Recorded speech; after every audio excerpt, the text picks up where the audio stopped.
Super interesting article in the FT this morning where William Hague, the new Chancellor of Oxford University, says that people in their 60s are the luckiest generation in history. He says this primarily due to three factors: the fact that they could afford homes and that those homes have consistently increased in price over the 10, 20, 30 years that they've owned those homes. That they got things called defined benefit pensions. It's basically when a company pays you for the rest of your life based on your final year salary. These just don't exist anymore because they're too expensive to run. And they got to go to the best universities for free.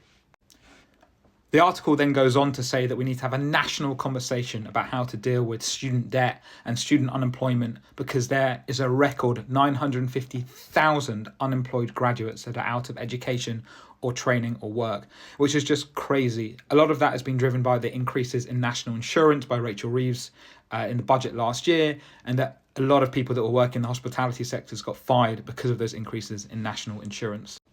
The other big topic of conversation is, of course, student loans, the changes to Plan 2, where these increases in interest are linked to inflation plus 3%, and they've frozen those thresholds by which students have to start paying back those loans. Basically, student loan just becomes a graduate tax for the rest of your life, with most people never really expecting to pay it off. In my opinion, there are a few really easy things the government could do to help young people get back into work and put a bit more money in their pocket.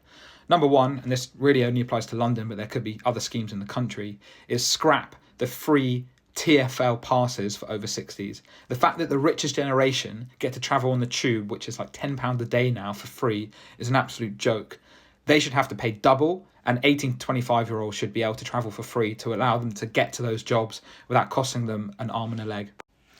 And some basic changes to inheritance tax would be a massive help for young people today. No one wants to pay 40% inheritance tax for it to go into the government coffers to be spent on a bunch of nonsense that's not really going to directly benefit you. Your parents have made that money should be going to you in a much clearer and easier way. Changes to inheritance tax would make people a lot happier to pay other types of taxes, knowing they could guarantee that money gets to their kids. Who am I? I'm just a startup guy that knows how to raise funds. I'm not a politician, but just a very interesting article this morning.